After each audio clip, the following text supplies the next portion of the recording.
The Velori Collective had watched humanity for 3 standard cycles before making contact. They observed the strange bipeds through quantum-linked probes hidden in the asteroid belt. They studied human cities, their wars, their art, and their science. The Velori were patient creatures. They had conquered 47 star systems through careful planning and superior technology. Humanity would be number 48. High Commander Zethnar stood on the bridge of the flagship Eternal Dominion. His pale blue skin reflected the light from a dozen holographic displays. Each screen showed a different view of Earth. Such a small planet, he thought. Such fragile creatures. "Commander," said Subcommander Krell, his assistant, "the fleet is in position. 1,200 warships await your order." Zethnar nodded slowly. The Velori did not rush. They never rushed. Their bodies produced no stress hormones. Their hearts beat at a steady 40 beats per minute whether they were sleeping or fighting.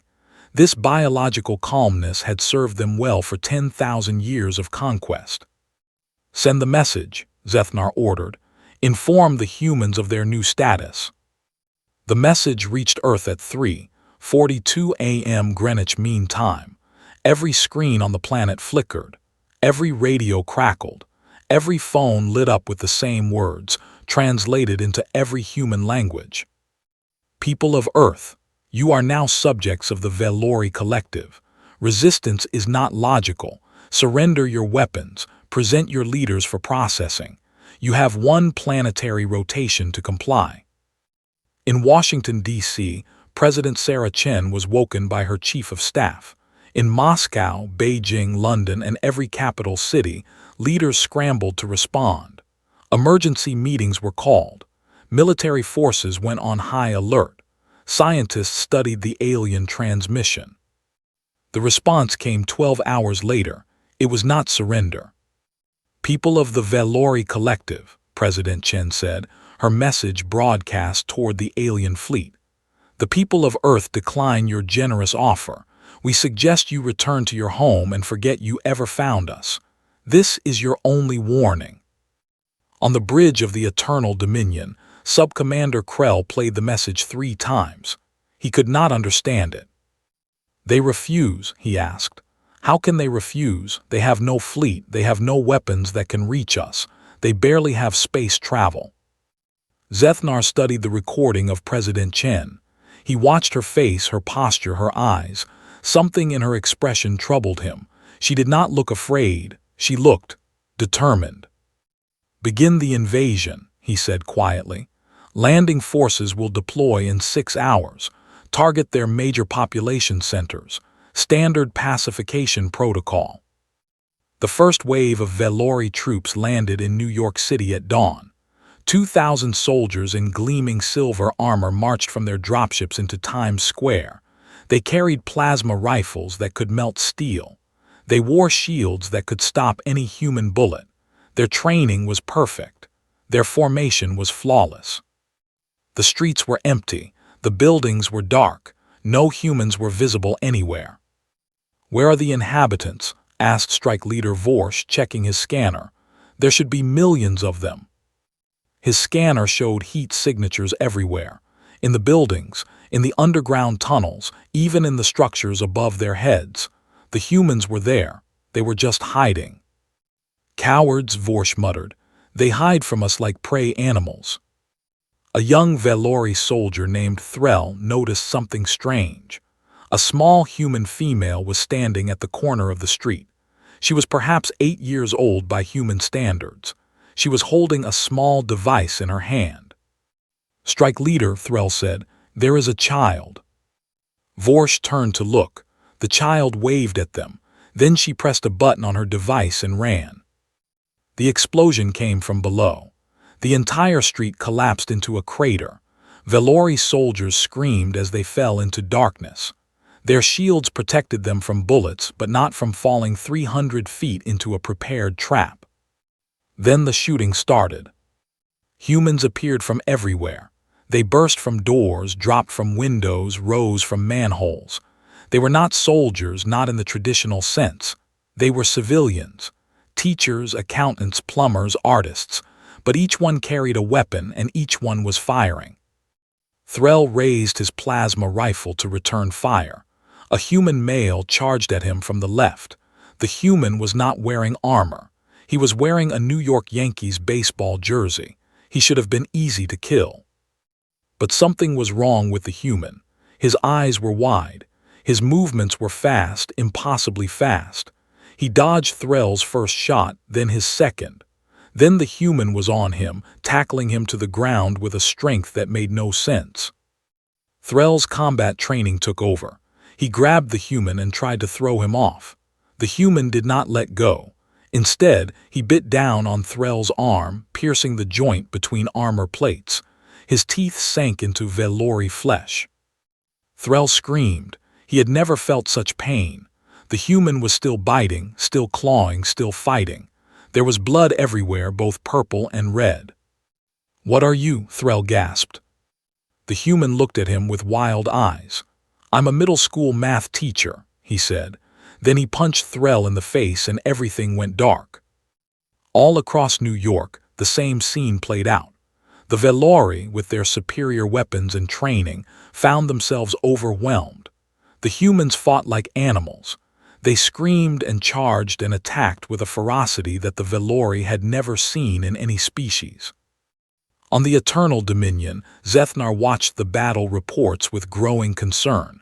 Something was very wrong. His troops were dying.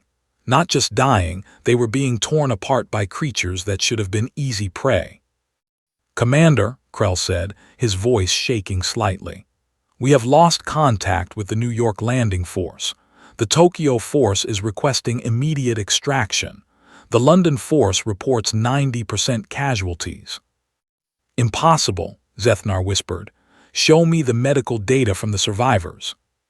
The holographic display changed to show biological readings from captured humans. Zethnar studied the data carefully. His eyes widened. "What is this chemical?" he asked, pointing to a spike in the readings. "This substance flooding their systems." "It is called adrenaline, Commander," the ship's medical officer reported. "It is a stress hormone. When humans are threatened, their bodies produce large quantities of it." "And what does it do?" The medical officer's voice was quiet. "It makes them stronger, Commander, faster. It increases their pain tolerance by up to 40%. It improves their reaction time. It focuses their minds on survival and combat. It turns them into something else." Zethnar sat down slowly. In 10,000 years, the velour had never encountered anything like this. They had conquered peaceful species who surrendered immediately. They had defeated warrior cultures through superior strategy. But they had never fought a species that became more dangerous when threatened. "Order all ground forces to retreat," he said. "We need to study this further." But even as the order went out, Zethnar knew that the war had already begun. And for the first time in his long career, he was not certain of victory. 3 weeks into the war, the velour established a base on the dark side of Earth's moon. They called it Observation Post Gamma. From here, they could study humanity without risking direct combat. Senior scientist Vethara spent every waking hour analyzing human biology. She had never seen anything like it. Her species, the velour, had evolved on a calm world with few predators. Their bodies were efficient and stable. They did not experience fear or rage or excitement. Humans were different. Humans were terrifying. "Look at this," Vethara said to her assistant, pointing at a holographic display. "When a human is threatened, their adrenal glands release a flood of chemicals: adrenaline, norepinephrine, cortisol. These substances transform their entire physiology in seconds." Her assistant, a young researcher named Kelleth, studied the data. "I see increased heart rate, faster breathing, blood flow redirected to muscles." "Yes, but that is only the beginning," Vethara said. "Their pupils dilate to let in more light. Their pain receptors become less sensitive. Their reaction time drops by almost half. They become stronger, sometimes much stronger than their normal capacity." "How is that possible?" Kelleth asked. Such a response would damage their bodies. It does, Vethara replied. Humans in this state can tear their own muscles, crack their own bones. Their bodies literally destroy themselves in pursuit of survival. But in the moment of crisis, they do not care. They cannot care. The adrenaline does not allow it. On Earth, the war continued. The Velori had changed their tactics. They no longer sent ground troops into cities. Instead, they bombarded from orbit, targeting military installations and government buildings. It did not help. Humanity scattered into small groups. They hid in mountains and forests and underground bunkers. They communicated through old radio signals that the Velori could not track, and they kept fighting. A resistance cell in the Rocky Mountains captured a Velori patrol. The video of the encounter spread across what remained of the human internet. It showed 12 Velori soldiers, armed and armored, being overwhelmed by 30 human civilians. The humans had no advanced weapons. They had hunting rifles, axes, and improvised explosives. By all logic, they should have lost. Instead, the Velori were captured in under 3 minutes. High Commander Zethnar watched the video 17 times. He studied every frame, every moment. He saw humans performing feats that should have been impossible. An elderly woman, perhaps 70 years old by human standards, lifted a Velori soldier over her head and threw him against a tree. A teenage male with a wounded arm continued fighting for 10 minutes before collapsing from blood loss. A mother shielded her child from plasma fire, taking 3 direct hits to her back, and still managed to kill the soldier who shot her.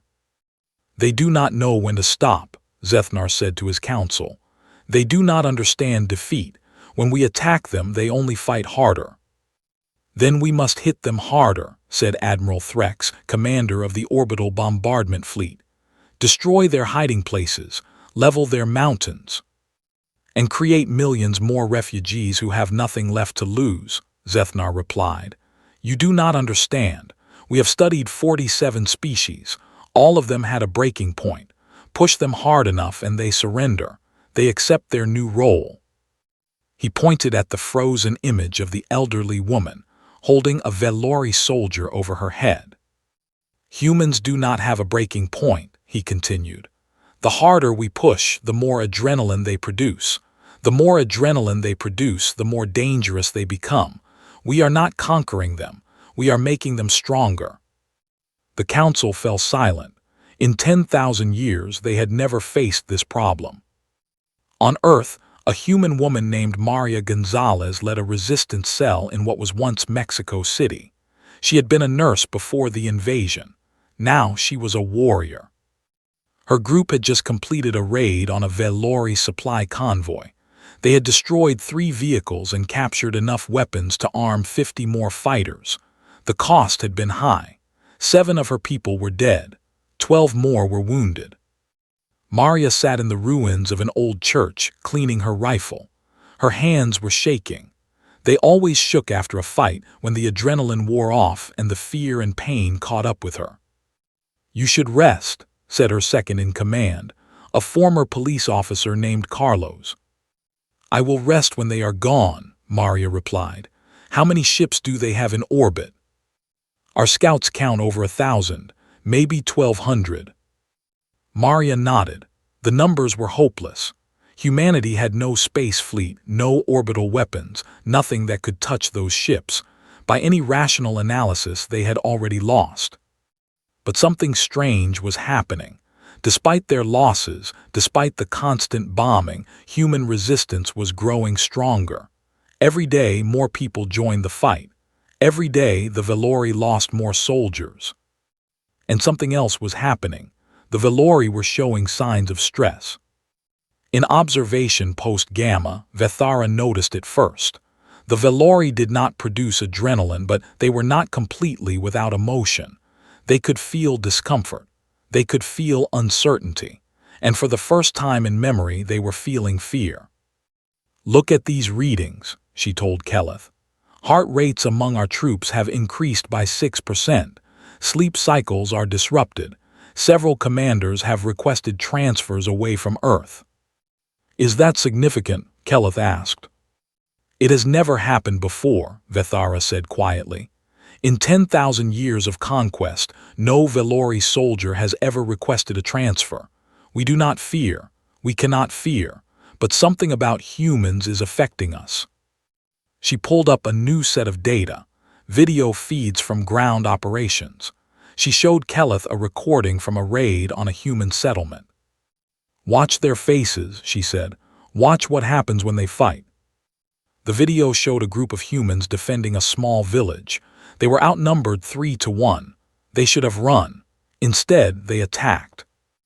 Their faces twisted with rage. They screamed as they fought. One human, a young man barely old enough to be called adult, was shot in the leg. He kept fighting. He was shot in the arm. He kept fighting. He did not stop until he had killed 2 Velori soldiers with his bare hands. Then finally he collapsed, but he was smiling. What are they? Keleth whispered. They are survivors, Vethara replied. They evolved on a death world, a planet of predators and disasters and constant struggle. Their bodies are built for war, not just physical war but psychological war. When we threaten them, we trigger millions of years of survival instinct. She paused, thinking about the implications. We have made a terrible mistake, she said finally. We came here to conquer, but we have started something we cannot finish, and every day we continue, we make them stronger. High Commander Zethnar received Vethara's report the next morning. He read it carefully, twice. Then he called for a meeting of the War Council. We need to end this war, he announced, not through victory but through negotiation. The council erupted in protest. The Velori did not negotiate, they conquered. That was their way. That had always been their way. But Zethnar was not finished. I have been studying human history, he said. They have a saying, when you find yourself in a hole, stop digging. We are in a hole, my friends, a very deep hole, and every day we stay here, we dig ourselves deeper. He paused to let the words sink in.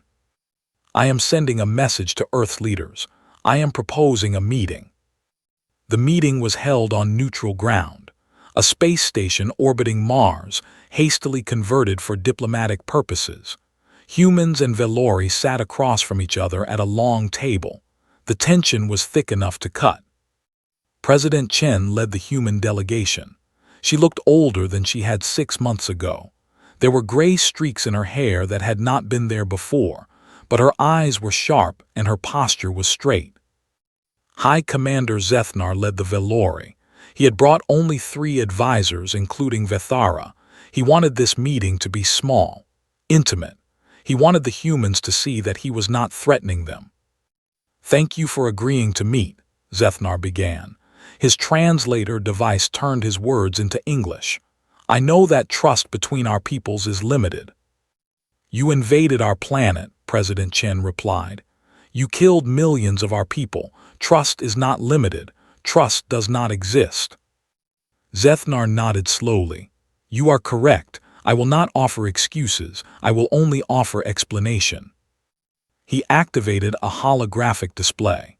Images of 47 different species appeared, representing the worlds the Velori had conquered. These are the members of the Velori collective, he said. 47 species living in peace under our guidance. When we encountered a new civilization, we followed a simple pattern. We demonstrated our power. The civilization surrendered. We integrated them into the collective. Everyone benefited. You mean everyone accepted slavery, said General Marcus Wright, the head of what remained of Earth's military. No, Zethnar said firmly. The species in the collective are not slaves. They have representation. They have rights. They have protection from external threats. What they do not have is war. What they do not have is conflict between each other. He pointed to the images. The Threx destroyed themselves in nuclear conflict before we found them. We saved the survivors. The Kelari were being hunted by predators from a neighboring planet. We protected them. The Vosh were dying from a plague. We cured them. President Chen studied the images, and in exchange they accepted your rule. Yes, Zethnar admitted. That was the arrangement. It has worked for 10,000 years. It has brought peace to hundreds of worlds. Until you came to Earth. Until we came to Earth, Zethnar agreed. He paused, choosing his next words carefully. We made a mistake, President Chen, a serious mistake. We did not understand your species. We treated you like the others, like beings who would surrender when faced with overwhelming force. He looked at Vethara, who stood and activated another display. This is a comparison of biological stress responses across all known intelligent species, Vethara explained. The blue line represents the average response to threat. When confronted with danger, most species experience a gradual decrease in combat effectiveness as stress increases. They become slower, weaker, less coordinated. Eventually, they surrender. She pointed to a red line that shot upward at a sharp angle. This is the human response. When you are threatened, your combat effectiveness increases dramatically. Your bodies produce chemicals that enhance every aspect of your physical performance. You become stronger, faster, more resilient. You feel less pain, you think more clearly, and you never ever stop fighting. The human delegation was silent. They knew about adrenaline, of course. They had lived with it their entire lives, but seeing it displayed as data compared to other species was something new. You are the only species in the known galaxy with this adaptation, Vethara continued. We believe it evolved because your planet is exceptionally dangerous. Predators, diseases, natural disasters, extreme weather. Your ancestors faced constant threats. Those who could not fight back died. Those who could fight back survived and passed on their genes. Evolution made you into warriors, Zethnar added. Not by choice, but by necessity. And when we threatened you, we triggered all of those survival instincts. President Chen leaned forward. So what are you saying, that you want to surrender? Zethnar considered the word. I am saying that we want peace. The war between our peoples cannot continue. You cannot defeat our fleet with your current technology, but we cannot conquer your population without destroying your planet entirely. And even then, I am not certain you would stop fighting. We would not, General Wright said quietly. I believe you, Zethnar replied. That is why I am here, to propose an alternative. He outlined his proposal. The Velori would withdraw from Earth's solar system immediately. They would not return. In exchange, humans would agree to respect Velori territory. No invasions, no attacks, no expansion into collective space. That seems very generous, President Chen said suspiciously. What do you really want? Zethnar smiled. It was an odd expression on his pale blue face. I want to understand you. I want to study your biology, your culture, your history. I want to know how a species could evolve to become so formidable, and perhaps, in time, I want to learn from you. Learn what? How to be brave, Zethnar said. The Velori have no fear, but we also have no courage. We have no desperation, but we also have no hope. We have survived for 10,000 years by being careful and patient. You have survived by being reckless and passionate. Perhaps there is something to be learned from that. The human delegation went silent. They looked at each other, communicating without words. Finally, President Chen spoke. We will consider your proposal, but I have a condition. Name it. I want to see your homeworld, President Chen said. I want to understand your people the way you want to understand mine. You study us with your scientists. I want to study you with my own eyes. Zethnar considered the request. No outsider had ever been invited to the Velori homeworld. It was against every protocol, every tradition. But then again, nothing about this war had followed protocol or tradition. Agreed, he said. We will arrange a visit. The meeting ended 3 hours later with a preliminary agreement. The Velori fleet would withdraw to the edge of the solar system while diplomats worked out the details. Human resistance forces would stand down. Both sides would release prisoners. It was not peace, not yet, but it was the end of fighting. As the human delegation prepared to leave, General Wright approached Zethnar. "Can I ask you something?" he said. "Of course. In all your wars, in all your conquests, have you ever lost before?" Zethnar thought about the question. "No," he admitted, "we have never lost." "And now?"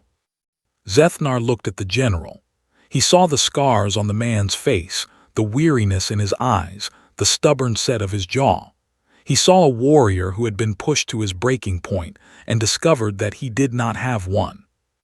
"Now," Zethnar said, "we have learned that there are some battles that cannot be won, not because the enemy is stronger, but because they simply refuse to be defeated." General Wright nodded slowly. "That sounds about right," he said. Then he turned and walked away.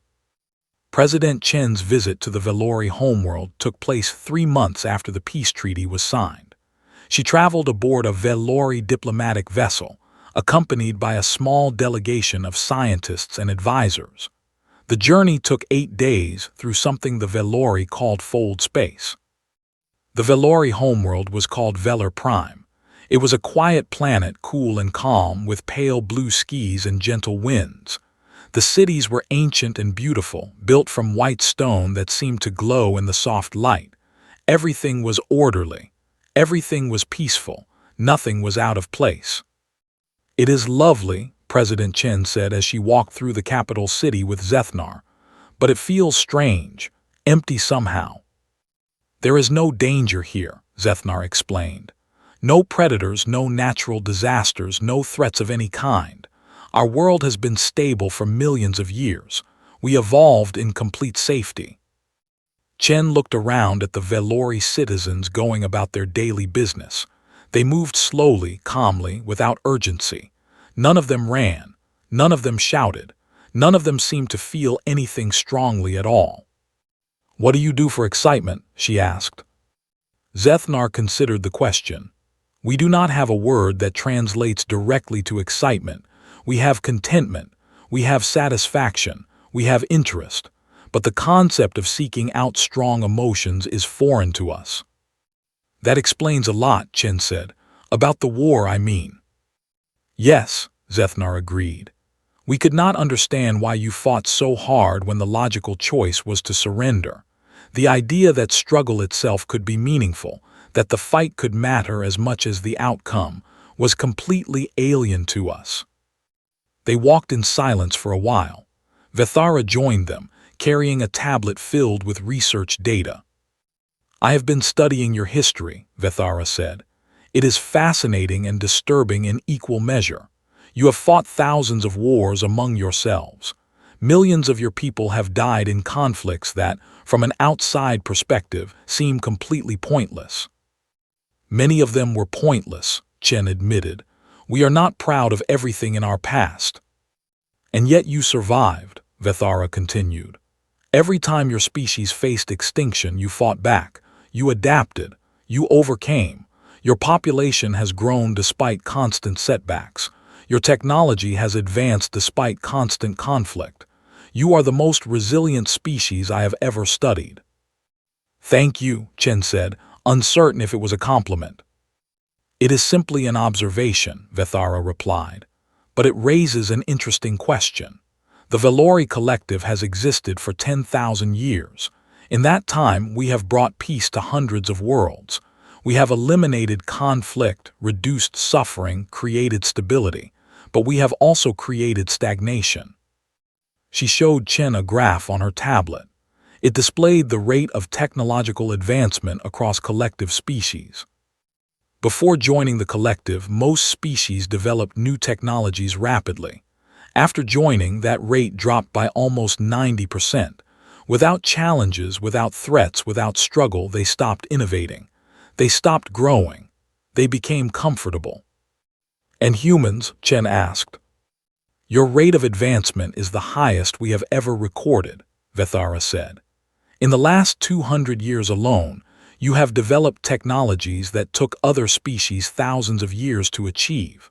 Your progress is driven by competition, by fear, by the constant need to solve problems and overcome obstacles. Zethnar stepped in. "That is what I meant when I said we wanted to learn from you. The collective brings peace, but at a cost. Your species shows that there is another way. That struggle and conflict, when properly directed, can drive progress rather than destruction." Chen thought about this for a long time. She remembered the war, the destruction, the millions of lives lost. She remembered the resistance fighters, the ordinary people who had become warriors. She remembered the adrenaline, the fear, the desperate determination to survive. "I think," she said finally, "that we need to find a balance. Our way produces innovation but also suffering. Your way produces peace but also stagnation. Perhaps together we can find something better." "That is exactly what I hope for," Zethnar said.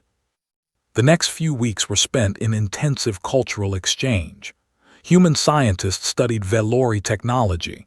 Velori scientists studied human biology. Artists shared their works. Philosophers debated ideas. Slowly, painfully, understanding began to grow.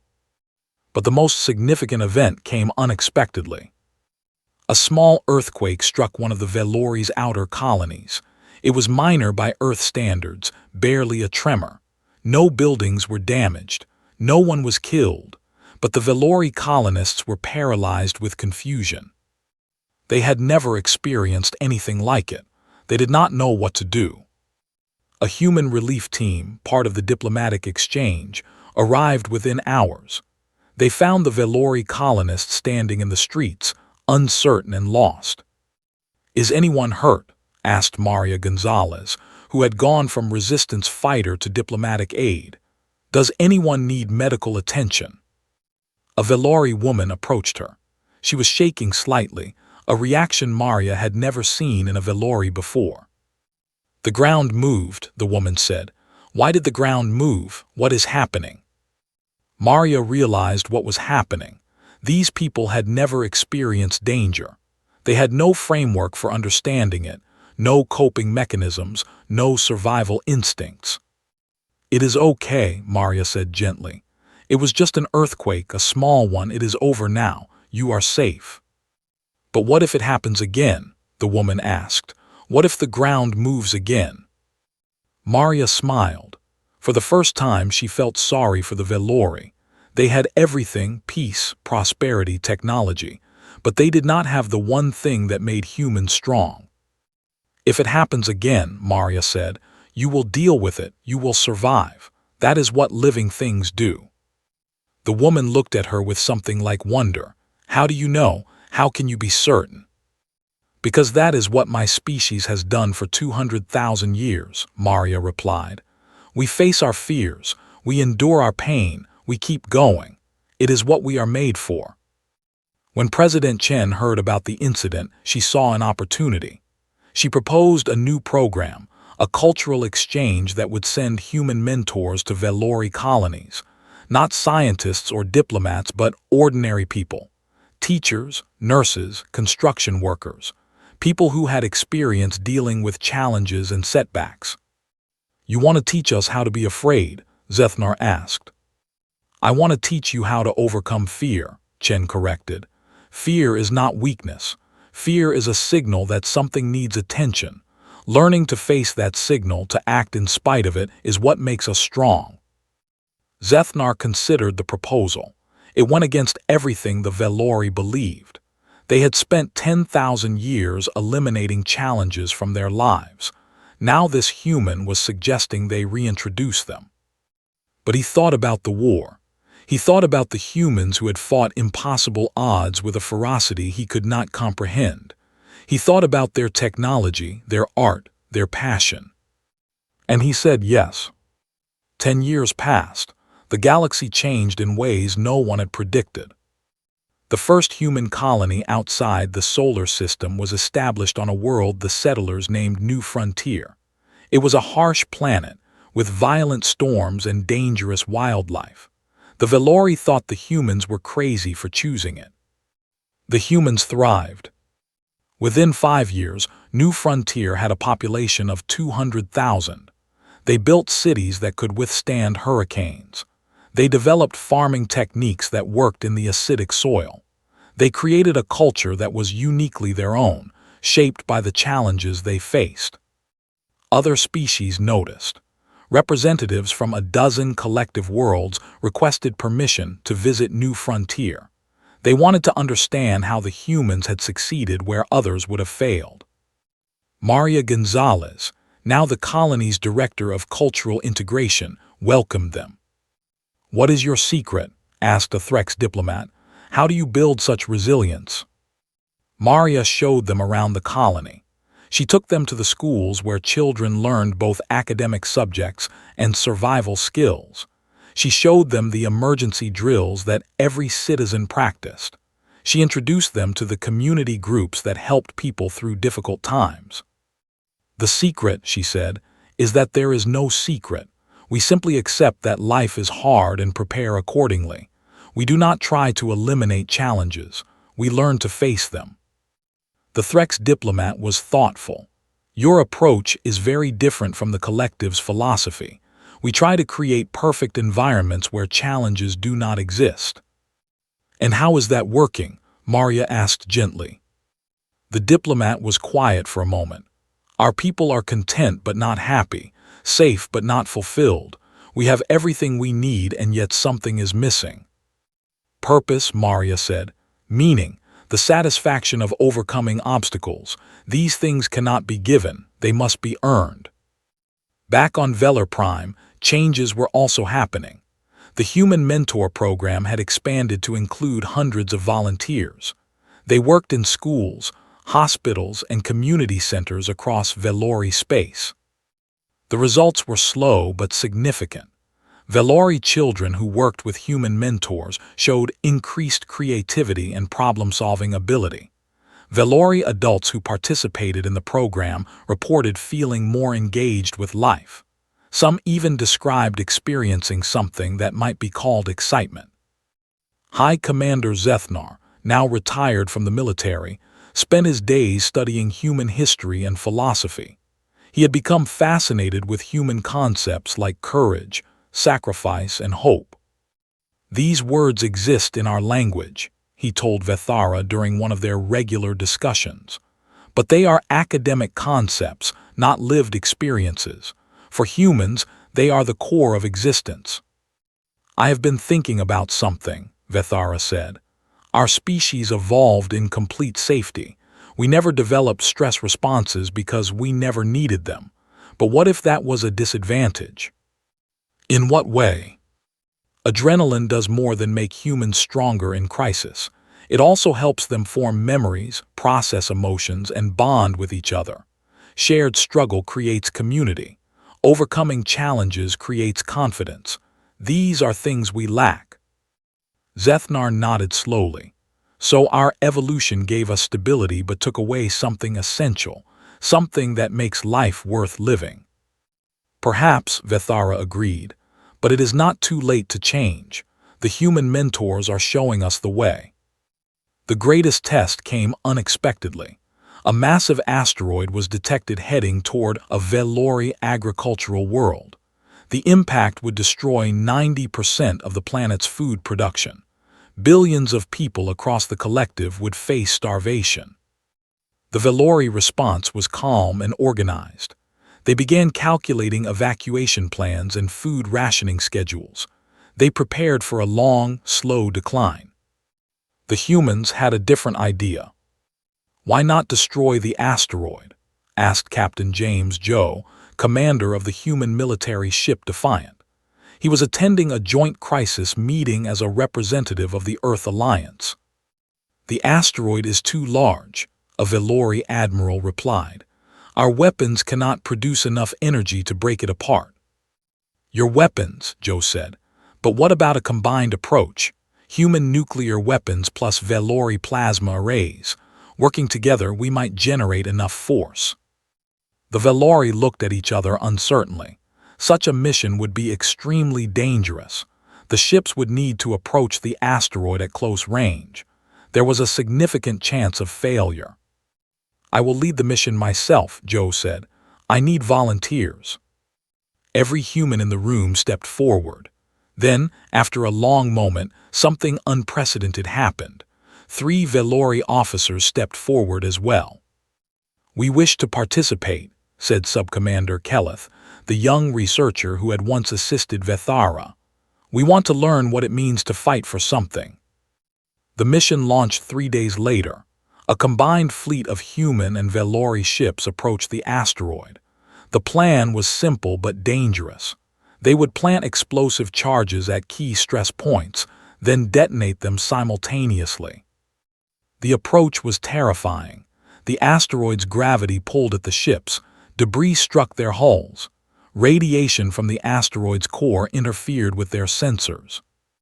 On the bridge of the Defiant, Captain Joe watched his crew perform their duties. The humans were calm but focused, their training taking over. The Velori, though, were struggling. Keleth's hands were shaking as he worked his console. "Keleth," Joe said gently, "how are you doing?" "I am experiencing something strange," Keleth replied. "My heart is beating faster. My thoughts are racing. I believe this is what you call fear." "It is," Joe confirmed. "That is your body preparing to fight. What do you want to do?" Keleth looked at him with something like wonder. "I want to complete the mission. I want to save those people. I want to prove that I can face this fear and overcome it." Joe smiled. "Then that is exactly what we will do." The mission succeeded. The asteroid was destroyed. The agricultural world was saved. When the fleet returned home, they were greeted as heroes by both species. But the real victory was smaller and more personal. Keleth stood before a crowd of young Velori and described his experience. He told them about the fear, the uncertainty, the overwhelming urge to run, and he told them how he had overcome it. "The humans have a saying," he said, "courage is not the absence of fear. It is acting in spite of fear. For 10,000 years, we believed that eliminating fear was the path to peace, but perhaps we were wrong. Perhaps facing our fears together is the path to something greater." In the audience, Zethnar watched with pride. The young Velori who had once been his subordinate had learned something that he himself was only beginning to understand. The war with humanity had not been a defeat. It had been an awakening. President Chen, now serving as Earth's ambassador to the collective, stood beside him. She had aged well, her hair fully gray now but her eyes still sharp. "You know," she said, "when your ships first appeared in our sky, I thought it was the end of everything. I thought humanity was finished." "And now?" Zethnar asked. "Now I think it was just the beginning, for both of us." Zethnar nodded. "We came to conquer you. Instead, you conquered us.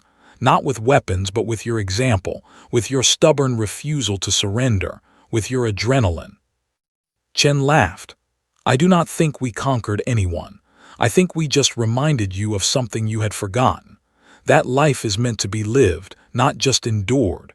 That challenges are not obstacles to be avoided, but opportunities to grow." "A valuable reminder," Zethnar agreed.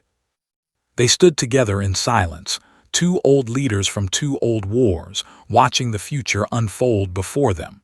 Somewhere above, human and Velori ships patrolled together, keeping the peace they had built. Somewhere below, children of both species played together, learning from each other. The interstellar war that had begun in blood and fire had ended in something no one had expected. Not victory or defeat, but understanding. The Velori had learned that there was strength in struggle. The humans had learned that there was wisdom in peace. Together, they were building something new, something better. And it had all started with adrenaline, a simple chemical produced in moments of crisis, designed to help a primitive species survive on a dangerous world. The Velori had seen it as a weakness, a sign of instability. They had been wrong. It was humanity's greatest gift. The ability to face fear and transform it into courage. The ability to take pain and transform it into determination. The ability to look at impossible odds and say, "Not today." Humanity, it turned out, had been built for moments like these.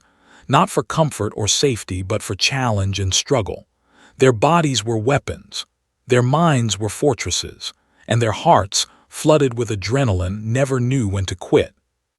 The stars belonged to those who dared to reach for them, and humanity had been reaching since the first human looked up at the night sky and wondered what was out there.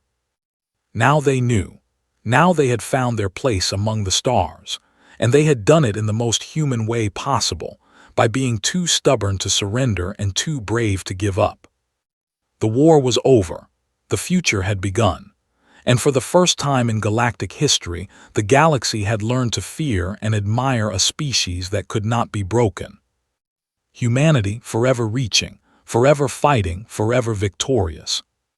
Because that is what adrenaline does. It makes you believe you can win. And sometimes believing is all you need.